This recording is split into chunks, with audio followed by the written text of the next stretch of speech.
Welcome to The Breeder's Brew, the dog breeding podcast hosted by myself, Sarah, the canine family planner, and me, Isabel, the canine nutrition coach.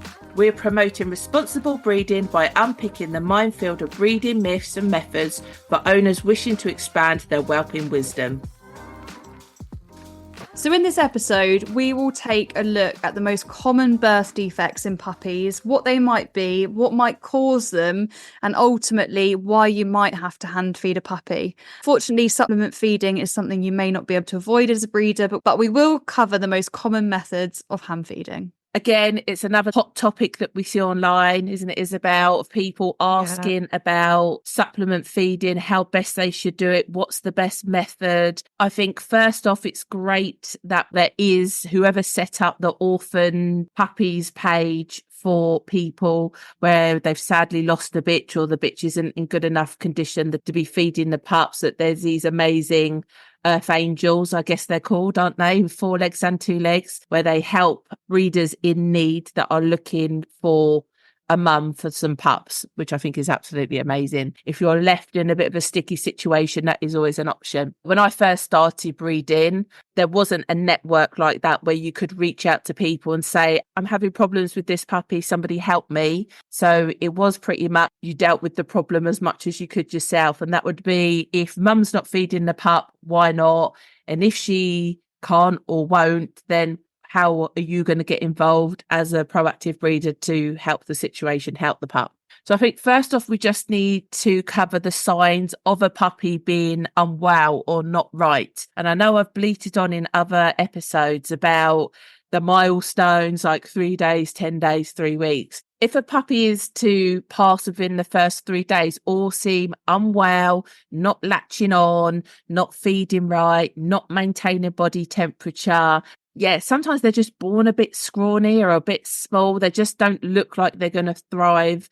And I never like to say runt of litters. I don't necessarily believe. Obviously, you can get puppies that just haven't had the best start in life. And it might be where they were positioned in the horns. They haven't actually implanted well enough. The passover from the placenta hasn't been as good as the rest of the puppy. So they've just started off in a slightly more negative position than some of the other pups in the litter. But I very rarely call them runts because, I like to treat all puppies the same. But sometimes there could be quite an obvious difference from birth that some of the pups aren't thriving as much as the others. It might be congenital, it could be internal, which means it's going to be quite hard to fix. You are limited with newborn pups with what you can do. Keep them warm, feed them, and if they need some form of medication, that they're given it. We've talked about antibiotics already and how that it causes a bit of a vicious cycle because it's going to impact their immune system, it's going to impact their digestive system. So I totally get it.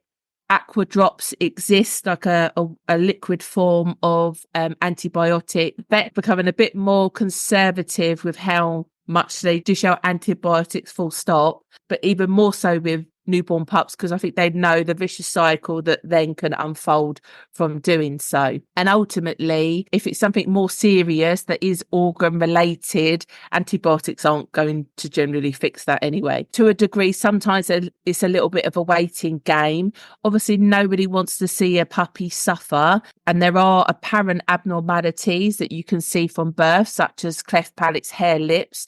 So if the pups are born by C-section, generally a vet will check for cleft palates and hair lips. If you're doing a whelp at home, you need to check yourself. So you need to actually check the roof of the mouth. Are there any gaps? Can you see? And you need to check right back as well, as far back all the way to the front.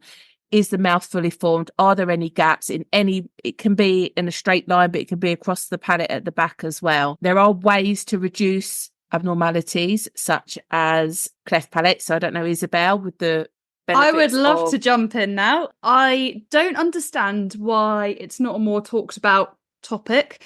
As in humans, it is absolutely a given that any woman trying to conceive or in early stages of pregnancy, obviously planned pregnancy, will take a folic acid supplement.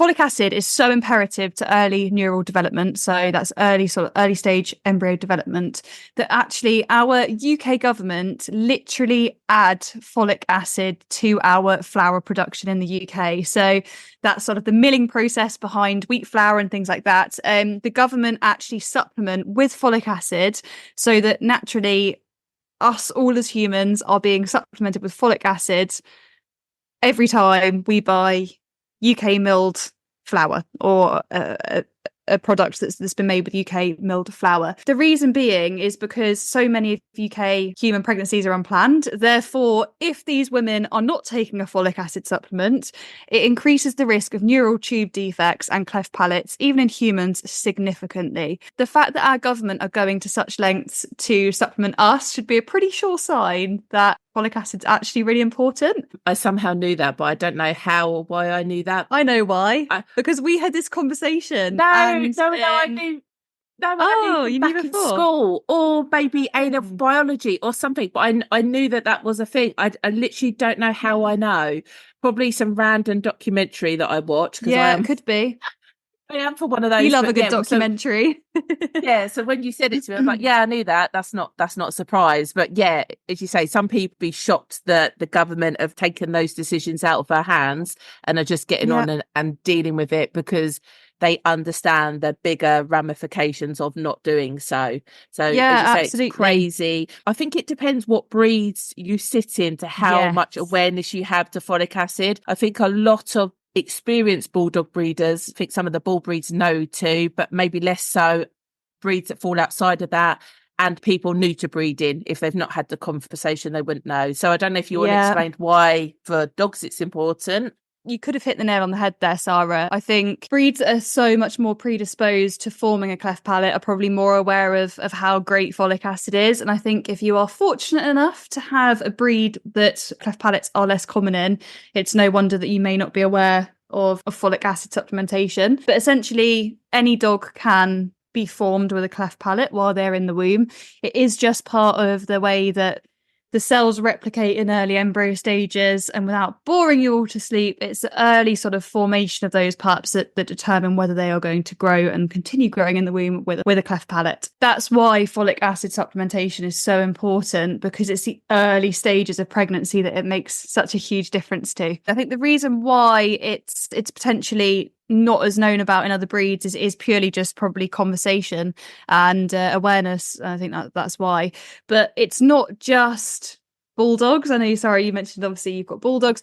They are a breed that is more prone to cleft palates and neural tube defects. Any brachycephalic breed sort of falls into that category of highest risk of sort of being born with a cleft. So anyone that has a flat-faced breed, I would absolutely recommend as standard, if you are planning to breed your bitch from day one of season or minimum from day of breeding, she needs to go on folic acid, because correct supplementation with folic acid actually reduces the chance of a cleft palate puppy by nearly a half.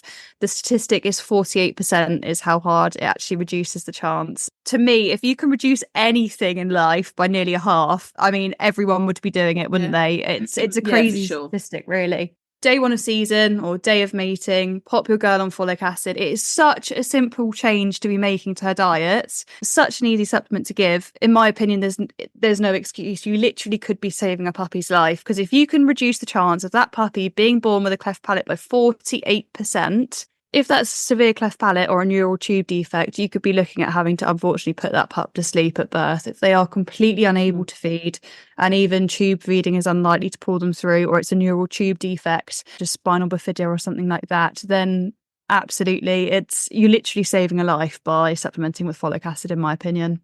Yeah, for the cost of what it is, when you make that comparable to saving one puppy, it's insignificant. Absolutely. So why would you not spend that money for what it is? I must admit, since I've been given decent folic acids amounts and it varies depending on the It does. breed of how much folic acid you would give.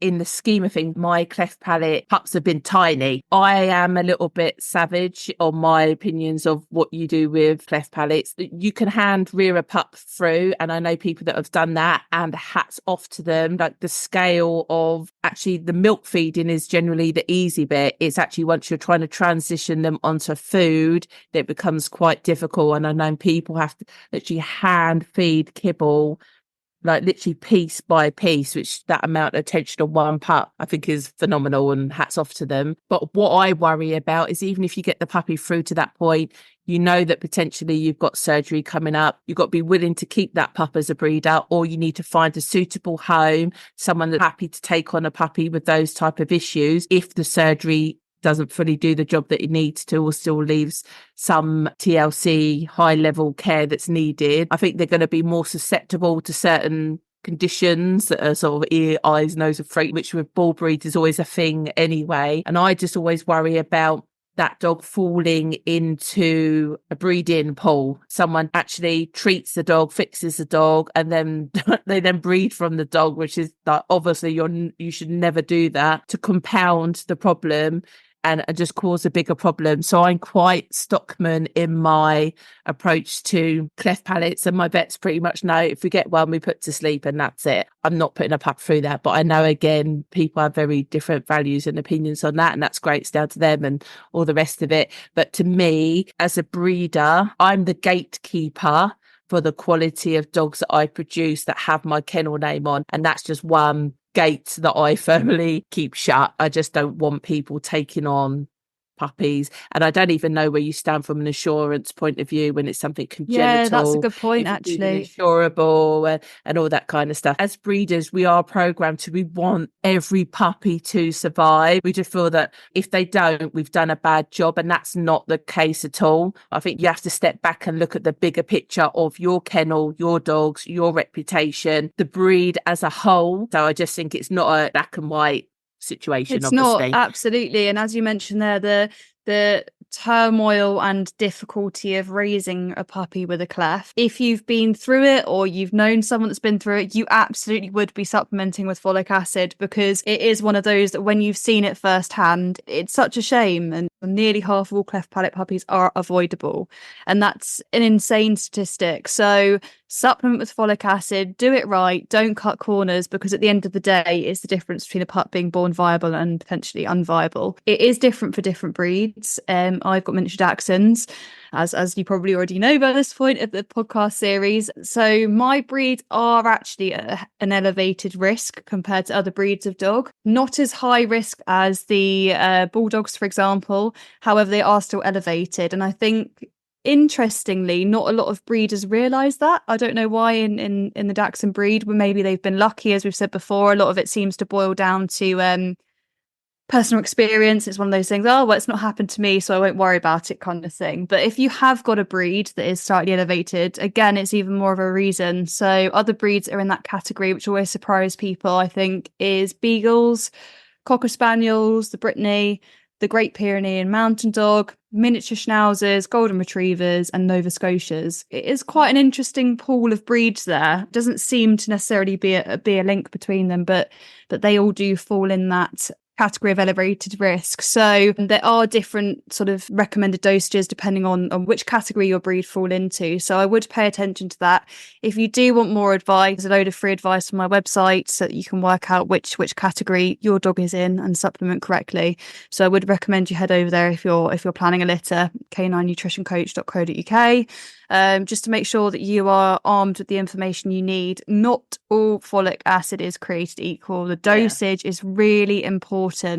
Depending on which form that the folic acid is provided in, it changes the quantity that your dog is actually receiving. If you've caught the other episode where we touch on calcium, it's a very similar discussion.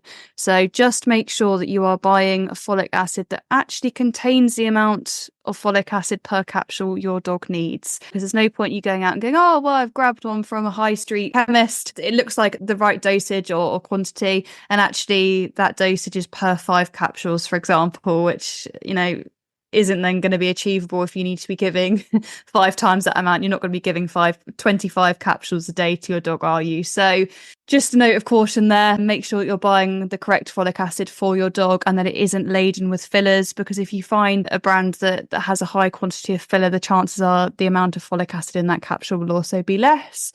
And not all fillers are dog safe. If you buy a human folic acid, the chances are that that formulation is safe for humans and not dogs. So please be careful. If you want to cut all the research out, you can head to my website, and obviously I stock it there with dog safe formulas and in the correct quantities. Yeah, I think quantities is a big one when it comes to folic acid, because I think for the reason you said, humans take it, it's widely available sitting on a supermarket shelf. So most people just think, I'll just pick up a couple of bottles, and that'll do the job. And even when I last looked for the correct dosage for a bulldog, and this is not even taking into account what you've just said about dilution rates, concentration rates, fillers, that kind of stuff. Even for me, just looking at the dosage on the bottle to what I knew they should have, they were meant to be having like 12 to 14 tablets a day. And then it's not even economically sensible to be buying that many when you could just go and buy a dog. Well, it makes you wonder product. what else is in that capsule as well. If you need to be giving 14 to get the right quantity, it just sort of shows how watered down the actual folic acid is in that tablet. So it is quite crazy, really. When it comes to folic acid, that's definitely a product, though it's easily accessible. Make sure you're buying it from a good source and say concentrations are correct, because it's actually really important. Otherwise, ultimately, you end up saying, oh yeah, I give folic acid and I still got cleft palate. Yeah, no, like, you got cleft palate because you were giving sort of a 20th of the amount that you should have been given. So exactly. Yeah, that 48% statistic, you reduce the chance of cleft palate by 48%. That's based on correct folic acid supplementation. Yeah, we've put a sort of circle around that. In regards to, because we're just talking about newborn pups, you'll see abnormalities, any open wounds on a puppy, I would say, especially down the spine, head, and that doesn't look like a bite wound because of mum opening a sack or something. That's definitely a referred to vets kind of job. The one that I see online a lot is back to front feet. And that is not a put down job. That is just, there wasn't enough space and I've just grown in a bit of a weird way. Equally, you'll see like bulldogs are very square headed, and like they can be born with, and no different to babies, like long, funny shaped cone heads, and this, they just had to grow in the space that they've got. And if it happens to be a bit of a quirky position, that's what they've done. Back to front feet will always come round. So please don't ever, and I've known people have a C-section and the vet said, oh, this one's dodgy, and they've put that puppy down. There's absolutely nothing wrong with it. So please, until a puppy is up and walking, you don't need to worry about that. And they literally do just turn round, especially on feeds, once they learn that they need a bit of traction. So don't ever do that with, back to front feet. Potentially, you're going to get any breed of any puppy have a slight birth defect. Birth defect, and no one knows why. They say, has it happened, was it not, is it environmental, are there pesticides in like the field, like you're never going to be able to answer those questions. I can't think of any other obvious. I did assist a breeder recently, actually. I did assist a breeder, Minch Dachshundsnitter, actually. And she was very concerned at birth defects. A couple of, I think it was a litter of 4 or 5 off the top of my head. 2 had severely kinked tails to the point where it was sort of a 90-degree kink. And she was really worried about what to do. It goes without saying that tails are not imperative for life. I potentially would look at the breeding pairing, and I wouldn't necessarily repeat it in that instance. I would also be relaying that information to the stud owner, arming them with that information. The stud owner can ensure that the stud isn't kicking out loads of pups with kinked tails, but it's not a life-threatening condition, and I had to reassure her that was the case. Those pups all went on to find lovely homes, and she was very happy with the outcome. But things like that crop up as well. Fortunately, I've not had that myself. Kinked tails is not life limiting, is it? No, so not nice to look at. It's not to the breed standard, but ultimately, at worst case, you're going to end up having to dock a tail if it was pointing in whatever direction wrong, and it is what it is. And I'm sure some people would prefer that. You never know these days. Any excuse. My only other thing to add was maybe I've seen a lot of pups with pussy eyes. A puppy born with eyes open, generally hints at possible neurological issues, and that there's probably more going on than just the fact that a pup's born with its eyes open. So that's a vet job. But a pup, they can sometimes get infected eyes and they start swelling up. Normally it's just warm water and bathe it and slowly massage to the corner of the eye, and then you'll be able to just like massage the pus out. I have seen a pup in a Facebook group actually lose an eye due to that, where the breeder didn't pick up on it straight away. Yeah, if you're in a couple of the whelping groups, it is something I've seen pop up, and they're quite a lot more recently for some reason. And I've heard of whole litters get it as well, which is really weird. Must be, I don't know. It could makes you wonder if is it husbandry in the whelping box? Maybe there's sort of germs are in and around, or it could just be, I don't know, larger bulbous eyes. Maybe, I don't know. But yeah, I did see a pup in one of those sort of whelping groups. Actually, the report back was pup lost the eye because I think they didn't relieve the pressure soon enough. Yeah, fortunately, it caused damage to the actual eye itself, where the infection took hold or whatever. But again, this is why it's so important to be doing daily observations. Even if mum is absolutely fantastic, you don't even need to even look in the pen. She's doing such a good job. You should be. And as part of my daily checks, I'm obviously checking pups. I'm not just weighing them. I'm sort of checking them over nose to tail. Is everything in the right place? Does the pup look healthy? Is it lively, warm? And are its eyes okay? Fortunately, I've never had an eye problem, but it is something you should be conscious of. It's definitely got a terminology, because I think it's quite a fairly common thing in the scheme of things. It makes me wonder if maybe it's like mum, if she's cleaning pups, licking bums and then licking heads, and then makes sense. Just you get a bit of a bacteria build up, and then it causes a bit of a problem. It's one of those, pup doesn't need to be put to sleep, we can deal with it, and hopefully 99% of the time it's all fully recovered. Yeah, if you catch it quick, like with everything we say, proactivity, it has its serious benefits, and I'm sure something like that is absolutely the case. Moving on to fading puppy syndrome. Now, this is just an umbrella term basically of a pup's not well, it's declining in health, it's going downhill, and it could be for very many things, and so it sort of just gets put under fading puppy syndrome. Some people get a bit worried, is it just one puppy, is it going to spread to the entire litter? Quite concerning if you're ever at that point. I've had a litter that my hardest litter to ever rear, where I think they had some kind of, I don't know whether it was canine herpes or whatever, but they just weren't born right. They never gained weight. They just weren't right. So I had to turn up the heat of the incubator to help them maintain temperature, because they weren't holding their own temperature. But obviously in doing that, I then was dehydrating them because they were in a really hot environment. So then I had to make sure that I supplement feeded them to make sure they stayed hydrated. At the same time, we did give those antibiotics because we just knew they weren't right. They were declining in health, and there was no apparent obvious reason as to why. So then they were having the antibiotics. So we're hoping the antibiotics is going to fix the problem. I'm just keeping them warm enough and giving them enough fluids to make sure that we can ride this out. And when I mean ride this out, at 3 weeks old is when they hit their birth weight. That's crazy. That's crazy, yeah. I mean, hats off to you there, because I think there's a lot of breeders that might have that hit the rock of give up by that point. That's incredible. 21 days of no sleep. Wow. Yeah, that was hard work. I mean, these pups must have just had some natural fight in them. But I remember I was so proud, like, they were like these little wind-up toys. They were tiny. But I was just so proud that they were alive. And I remember posting a picture on Facebook, and someone was like, oh, so how premature were they? No, they weren't. They weren't premature at all. We've just been to hell and back, and this is them now. Just remember this really smug, like, oh, poor you. Needless to say, they were behind. Obviously, I did my best to try and get them up to speed once they're up. And development-wise, they were fine, but they were small puppies. So I did run a majority of them on an extra 2 weeks, which is almost like I just lost, these 2 weeks, 3 weeks of time, and I had to gain that back. But they all went on to live healthy, happy lives. They're still going now, and they all made full adult weight as well. So none of them were that's interesting stunted, that tiny growth wasn't pups. stunted.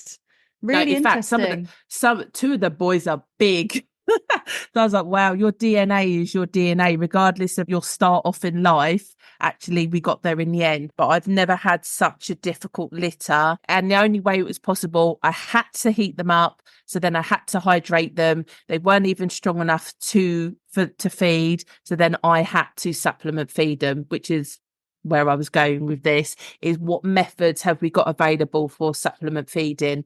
Now, the key thing to remember when you decide supplement feeding is your only option, so the puppy's too lethargic to actually feed, or they're just not interested in feeding, feeding itself isn't going to fix something. It will give them an energy boost if, I don't know, they've gone into a slumber. Actually, I did have in that litter a really weird puppy that kept on going stiff. Again, there's a name for this. It escapes me. And anyway, I literally looked in the incubator and he was stiff. I thought he was dead. He was stiff.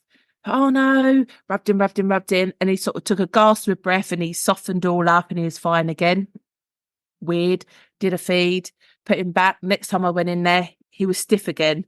And I remember saying, I had to go out. My mum was doing a feed. And I remember saying to her, if that pup goes dead, like stiff and dies, it's not your fault. Don't worry about it because I've left you with this puppy. He's been really dodgy. And I just happened to speak to a friend and they said, oh, add some extra sugar into his milk. Okay, add some extra sugar in, and he never had that problem again. And I couldn't believe it because I thought, well, like this is a puppy formula that I'm giving him, so it's got everything in like he needs. But obviously, and he was the only pup in the litter that it happened to.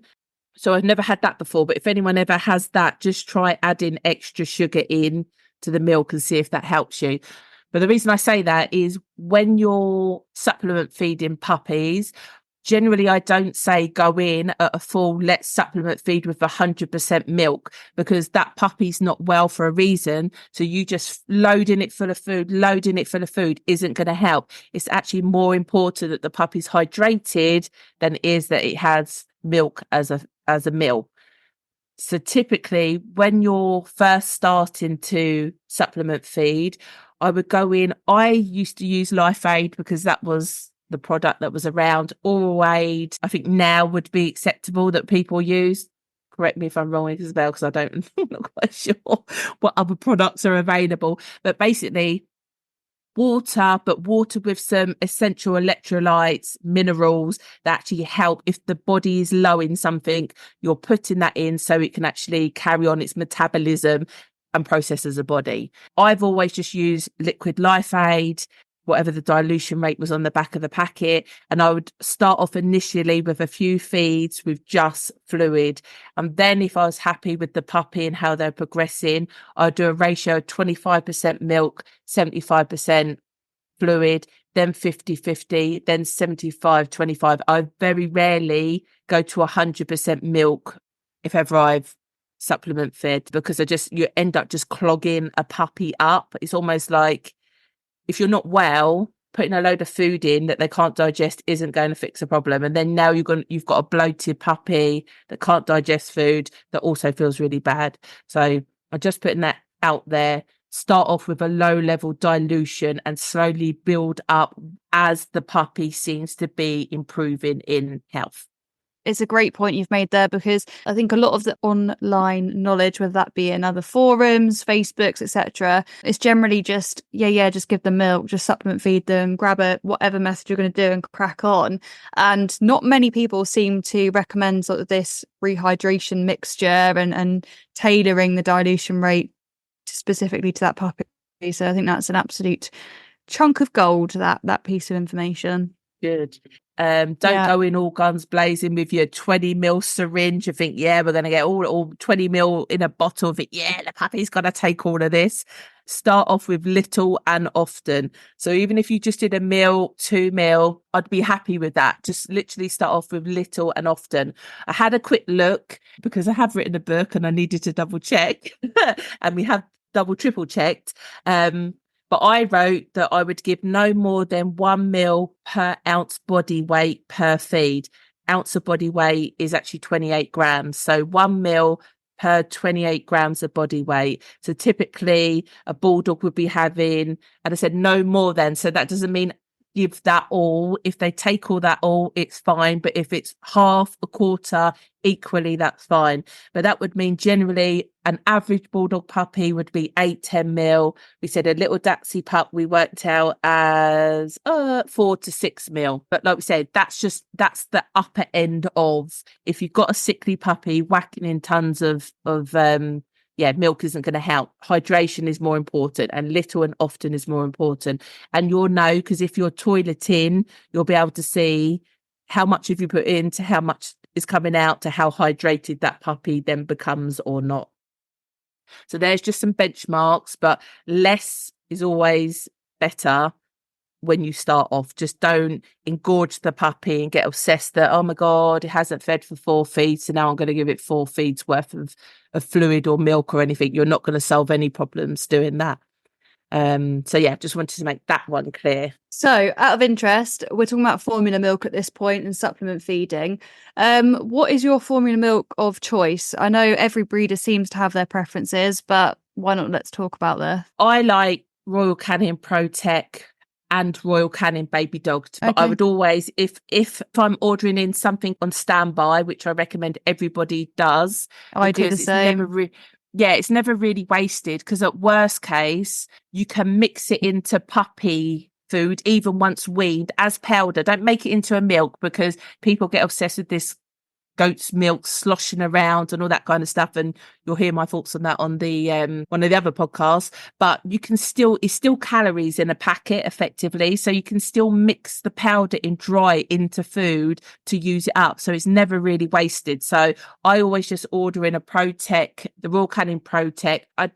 There's ones I don't like that I wouldn't use. I went on a puppy rearing seminar years and years and years ago, and the lady there said, if you ever haven't got milk and you need some, she just recommended carnation milk. So he's like, just go 24-hour shop, get some carnation milk, dilute it down. Something's better than nothing.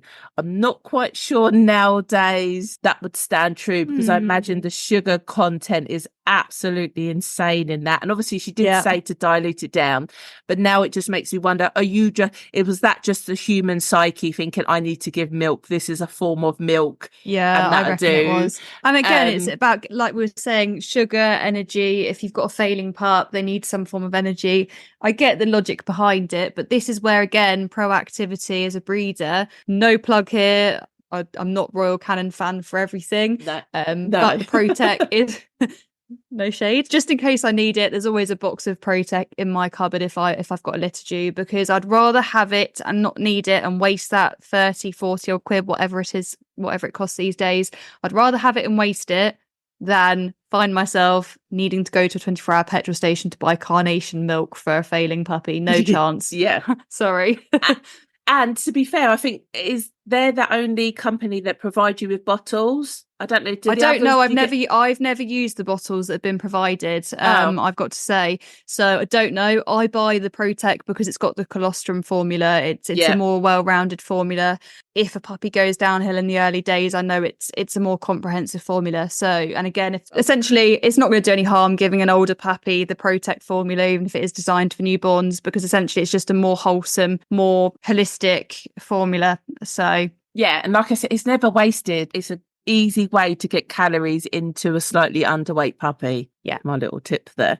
However they're fed as well, it doesn't matter how they're fed, you can always add a little bit of powder in, mix in, job done. And so I mentioned about the bottles because I'm going to come on to the methods of supplement feeding. Now, traditionally, bottles would be the main method that people of yesteryear have become accustomed to. It was originally a nightmare. I remember you used to get these silly little toy in the pet shop, these silly little toy sort of reptile looking bottles that just weren't suitable. You had to make your own hole in the end and all this kind of stuff. And it was all just typically you'd always make the hole too big and then you end up drowning this puppy and aspirating it and all sorts. So I quite like the fact that when Royal Canin said, hey, we chucked in a load of bottles, they've got straight, and you could buy human ones and it'd be these orthodontic ones with these bulbs at the end that a puppy doesn't like and all this kind of stuff. So I have used the Royal Canin bottles, and I think if you use a bottle correctly, then for most breeds, they would actually be perfectly fine. or I've never used anything more than the slow tea. Obviously, you've got to make sure bottle feeding, that there's no air in it. Just be careful of how greedy a puppy gets with it. It's one of those, you have to keep taking it out, then keep taking it out. If that's your backup kit and that's all you got, that's an amazing place to start. There's tons of methods that have sort of popped over the last, I reckon, 10 years or so. We see the sponge method, where some people ram a syringe into a sponge and the puppy sucks make the up sponge, a little wedge. Yeah. Or you see some people dripping it down the sponge and the pup's rolling it. It's a clever concept. It's somewhat a transition on from, I feel, the miracle nipple that was really popular. Again, obviously, my breeder, probably much more. Again, my breeder, obviously, a lot smaller than yours, Sarah. So I think maybe one of the reasons why, touch wood, we've not really ever had to supplement feed, but I would imagine that the bottles that would come from a standard kit would be far too large for my breed. So in my whelping kit somewhere, I'm sure we've got some miracle nipples kicking about that are obviously great for smaller breeds, and they've been about forever. So I wonder if this sponge feeding is sort of an evolution of the old miracle nipple, that is, people are cutting the wedge to a similar sort of shape, size to mum's nipple, and I guess it's a conversion of that. But even the miracle syringes, they do all sizes now, don't they? With all, like, they, because funny enough, my litter from hell that I talked about, so they were tube fed, which we'll come on to. Once they've got fights, I feel bad tube feeding a puppy, because I'm like, no, they want to feed, so let's let them feed. So I actually transitioned them from tube onto the miracle syringe, but it got to the point, one of them was so strong, it was like they just chugged it. It's so funny, I've got a video, they're just like, and you just see the plunger go down, down, down, down. So they were literally just chugging milk. I was like, these pups are good now. I'm sure I've got a really good video of a puppy doing it. So yeah, I went. You have to stick it in the Facebook group out of interest for those that are in the Facebook community, because they'll have a giggle now after you saying that. But he just used to chug it down, job done. I thought, well, he's obviously able to take that, because that's him demanding that amount from what he wanted. So for those people that don't know, then the miracle nipple is attached to a syringe, so it's different to the bottle feeding. It's not a nipple that you attach to a bottle, which is why it's then similar to the sponge feeding, because the sponge method is a sponge attached to a syringe. The benefit in some respects to using a syringe is obviously they are graduated. So, if you load up that syringe with X mil of milk, it does give you a far more transparent reading for your observations as to what that puppy has consumed. So personally, my preference would be a syringe-based feeding method as opposed to a bottle, because I've got such a small breed. I would quite like to know what that puppy has consumed in that feed. For me, that's a good sort of pros, cons, bottle versus a syringe method. Pup can still have a sensation of the suckling and whatnot, particularly if you go down the route of a sponge or miracle nipple, in my opinion. So that would be my choice.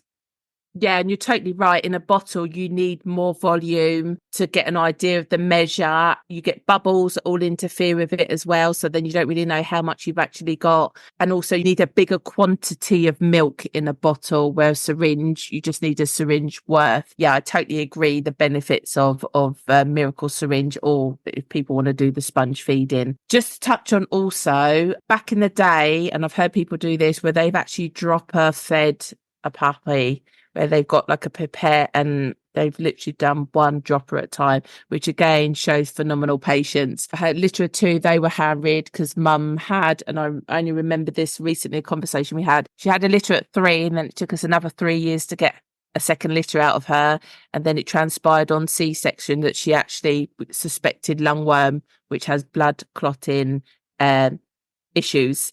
So she had to be kept in. So then I hand reared these 2 puppies. But I remember he got to such a size that he used to just sit on the arm of the sofa and look at me, and I'd just be pipetting. He's like fully sat up looking at me. And yeah, I just think, surely by now you could just go and lick out of a bowl, whatever. He's like, no, I like it this way. I'm going to pretend to be a baby bird. Thank you very much. Yeah, it's exactly what he done. And I just used to sit, he used to just sit on the sofa because it was level topped on the arm. And I just used to sit there, pipette it, and he was done. I have never pipetted a dog since then, a puppy since then, because of all these other great methods. But, and it was worth doing because he was a phenomenal dog. So it is worth the time and some. Or maybe that's why he was a phenomenal dog, because there of that. you go. TLC that he got. So pipetting is an option, or dropper feeding is not one that I've done for time. Also got the silicone puppy feeders nowadays. They're like the newest thing on the market. There's a great company in France that makes them, and then obviously typically they've been ripped off by all the other places that have tried to copy them, though I believe their products are far superior.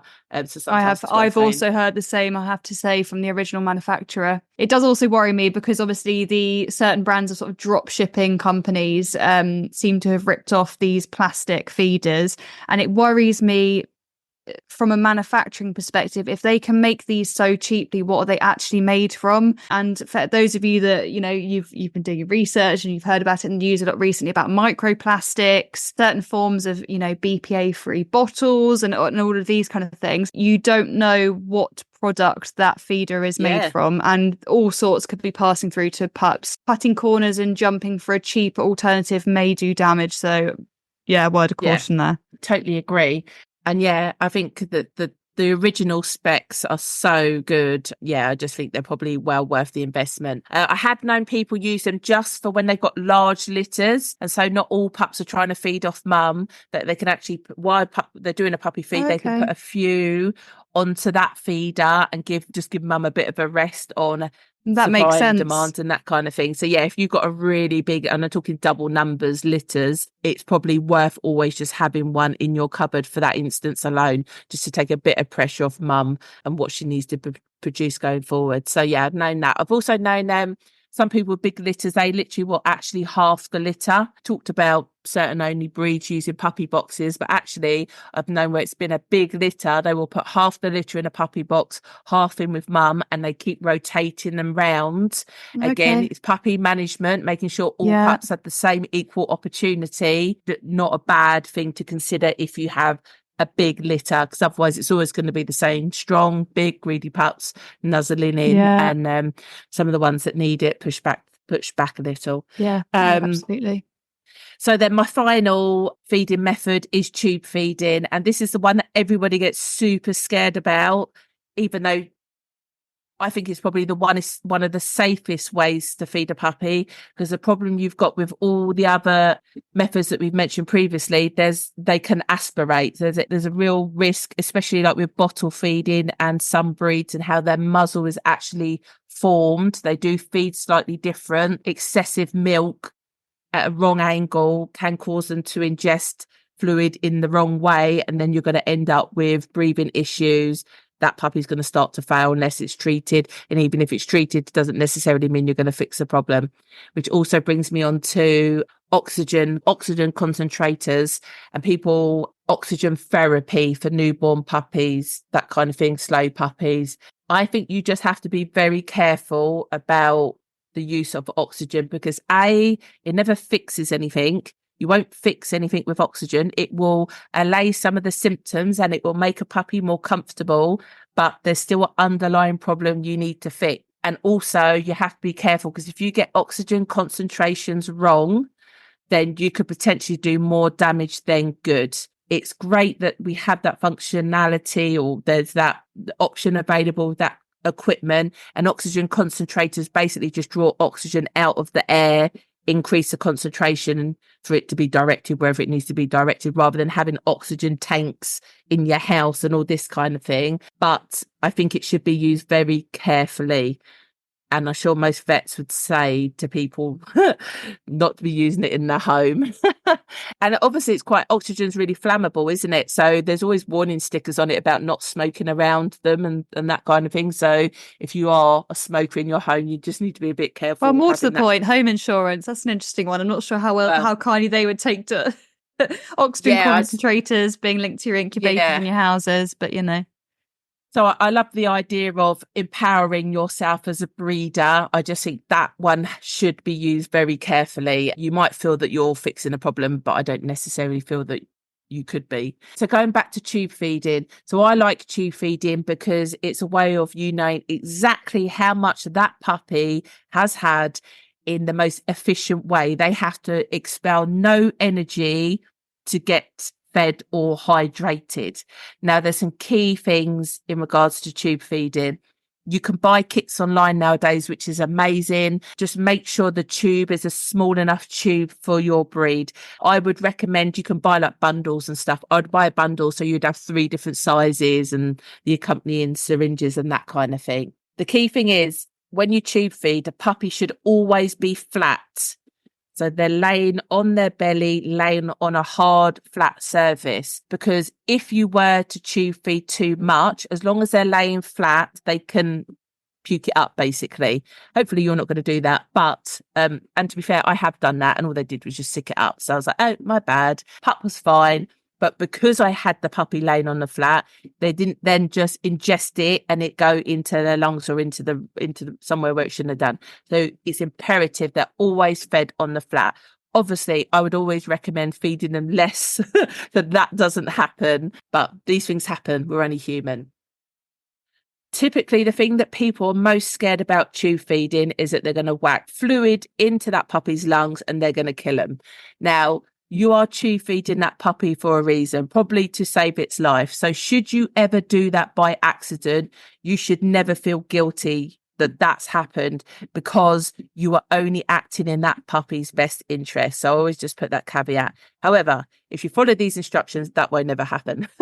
But hopefully. If you ever, well, no, it won't. As long as the measures are right, it won't happen. But that's normally the biggest fear that people have is I'm going to kill this pup because I'm going to put fluid in its lungs and I've got the wrong place. But if that does happen, you are only acting in the puppy's best interest, and that's a learning curve. It is what it is. When you've decided to tube a puppy, if it's more than one puppy in a litter, you must measure the tube on every single puppy that you are feeding. Don't just assume I'm measuring the tube and that's going to work for all the pups, because they're all going to be different body length. You have the tip of the tube and you lay that puppy out flat. That tip is pointed to the last rib of the puppy and you pull it out with tension until the end of the nose or the mouth, basically, of the puppy.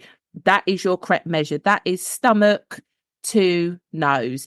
Put a marker, mark it. Sometimes the newer tubes now actually have numbers on, which is amazing. But obviously remember the right number for the right puppy if you're doing more than one. But that is the measure. To load up your milk, it needs to be warm. So I always have a mug of warm water with the syringe in of milk.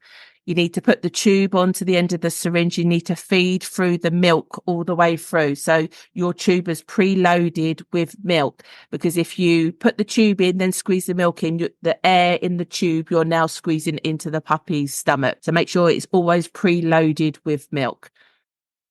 Feed the tube in, and generally either rest it on their tongue and feed it in, and generally puppies will swallow it down. You're not like forcing it in, they will swallow it down. If you get halfway to your marker, so you're like, it stopped and we're here, my marker's still further down here, that's probably where you've gone into the lung. The lungs is always halfway between the stomach and the nose. That's cool. Don't freak out. You just slowly pull it back out. You clean it again, dip it in the warm water that you've got, whatever, and then you do it again. Okay. But if you don't get to that marker, you've gone wrong somewhere. You just pull it out and start again. Only when you've got to the marker do you decide then I'm going to push the plunger slowly, and generally I do a little bit, check puppy's reaction is good. Do a little bit more, check puppy's reaction, and then just slowly go down to whatever amount you've decided to feed. As I said, always go less rather than more. Let's play it safe. Once that's done, steadily just remove. You literally can just do it in one quick swoop, take the tube out, pup's happy, give her a little bit of a massage. Are they happy? Have they kept colour? Are they going to puke up? No, they're all good. Obviously, put them to one side, but monitor them for a little while before you go off and get on with your day. It's that simple. Yeah, it's one of those things that until you've got the experience doing it, I understand why it's so terrifying. But like you said, tube feeding isn't a decision to be taken lightly. A puppy will generally always thrive on mum best. But if you are tube feeding, you're doing it for a reason. Yeah. You have no choice. If you're getting to the point where you need to tube feed, you have no choice but to tube feed. Go and find Sarah's videos on that. Go and learn how to do it. And another thing that people might not realize is tube feeding kits are so cheap. Touch wood, I have not had to tube feed for years. However, there is a tube feeding kit in my whelping box because I would rather have one and not need it than get to the point where I go, oh my goodness, I need a tube feeding kit and I can't get one for 24 hours. I personally would recommend you have one in your whelping kit before pups are born, just in case, because they are so cheap. Yeah, I mean, I have all the things. So I have the bottles when I order my Protec. I still have miracle syringes I haven't used. I've got tubes for tube feeding, and I've got a silicone feeder. So great, Sarah. So if I get stuck out in the pouring storm, I know where to come. yeah, I've got all the things, so I'm fully loaded up. But ultimately, come on, like, let's be responsible. I think if breeding is your bag, every time you have a litter, you should reinvest some of that funds, whatever little bit of money that you might have made, back into buying a key element of Keep something. your dog safe. Yeah, exactly. So, and sometimes it's like to make your life easier. I have 1,000 puppy pens. It's ridiculous. I have Plastex. I've got puppy pens. I've got lined puppy pens. I've just got every single one's with trays, one's without trays. And then my last litter, I still went and bought the kiddie play pens because that's the thing at the moment. And I was like, actually, that's going to work perfectly in the space that I've got. So let's go and buy that. When I already had loads of other stuff that would have done the job. But I was like, no, because going forward, I'll probably use this again. And now this is another bit of equipment in my toolbox that will serve me at some point in the future. So it's well worth the money, even though I already had 6 other items that could have done the same thing. And again, I'm such a sucker. They look really good in pictures. Sarah, the vanity's coming out. No, like when you've got pups and a picture's like speaks 1,000 words, doesn't it? The attention to detail. It is. Well, it's the environment as well. That's what it matters. Yes. Yeah. At the end of the day, I mean, you could scroll through Pets for Homes or whatever other platform you choose to have a look at puppies on, and a picture does speak 1,000 words. You can tell an awful lot about that puppy's home environment by a couple of photos that are on that advert. Yeah. So yeah, 1,000%.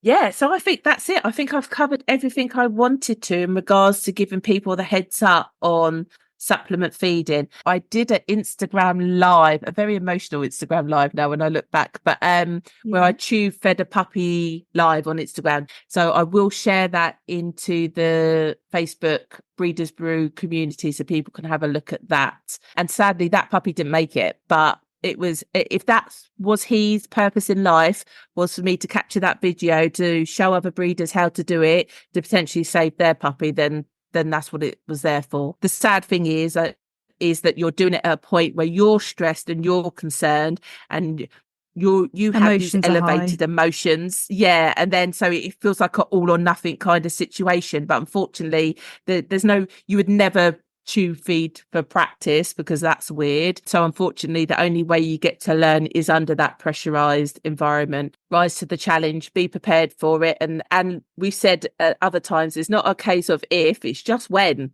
So at some point you will be doing this. Once you've accepted that and got the equipment in, that will put you in a better stead for it should you need to do it.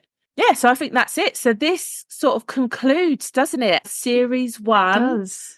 The breeding basics covered by the Breeders Brew.